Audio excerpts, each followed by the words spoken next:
புதுச்சேரி செவிலியர் வீட்டில் மாற்று சாவியால் 25 சவரன் நகைகள் திருடிய பெண் உட்பட 3 பேர் கைது செய்யப்பட்டுள்ளனர். குழந்தையை கவனிக்க வந்த பெண் திருடியாக மாறியிருக்கிறார். தோட்டத்தில் புதைத்து வைக்கப்பட்ட நகைகள் மீட்கப்பட்டது எப்படி? புதுச்சேரி பிராந்தியமான மாஹே கேரள மாநிலம் கண்ணூர் மாவட்டத்தை ஒட்டி உள்ளது. இங்குள்ள பந்தக்கல்லை சேர்ந்தவர் செவிலியர் ரம்யா.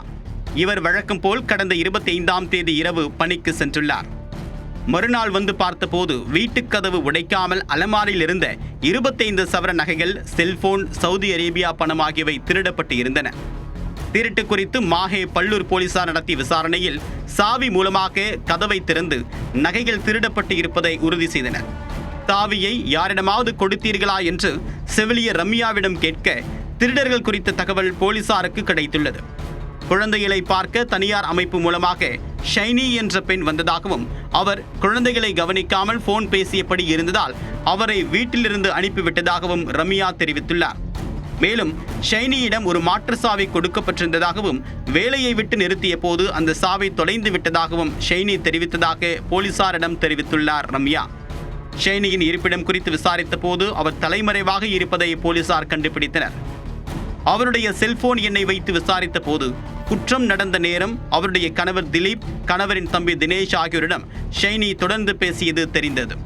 சம்பவத்தன்று திலீப் மற்றும் தினேஷ் இருவரும் சேர்ந்து செவிலியர் ரம்யாவின் வீட்டில் நகைகளை திருடியதை போலீசார் உறுதி செய்தனர்.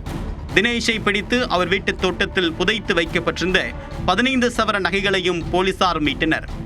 விசாரணையில் அவர் மீது கேரளாவில் ஏற்கனவே 16 திருட்டு வழக்குகள் இருப்பது தெரிய வந்தது. திருட்டு சம்பவம் நடந்த நாள் முதல் ஷைனி, திலீப் தம்பதி தலைமறைவாக இருந்துள்ளனர். இருவரின் செல்போன் சிக்னல் கடைசியாக கேரள மாநிலம் கொல்லம் மாவட்டத்தில் உள்ள மீனம்பலத்தில் இருப்பதாக காட்டியது. அங்கு விரைந்த சிறப்பு அதிரடிப்படை போலீசார் இருவரையும் கைது செய்து பல்லூர் காவல் நிலையத்திற்கு அழைத்து வந்து விசாரணை நடத்தினர். கைதான திலீப், தினேஷ், ஷைனி ஆகியோரிடமிருந்து 4 செல்போன்கள், 3 ஸ்மார்ட் வாட்சுகள், சவுதி ரியால் மற்றும் திருட்டுக்கு பயன்படுத்தப்பட்ட இருசக்கர வாகனத்தை பறிமுதல் செய்தனர். எந்த ஒரு நேரடி சாட்சிகளும் இல்லை, சிசிடிவி காட்சிகள் இல்லை. இருப்பினும் மாற்று சாவியால் திருட்டு கும்பல் அடையாளம் காணப்பட்டு செல்போன் சிக்னலால் சிக்கிக்கொண்டது குறிப்பிடத்தக்கது.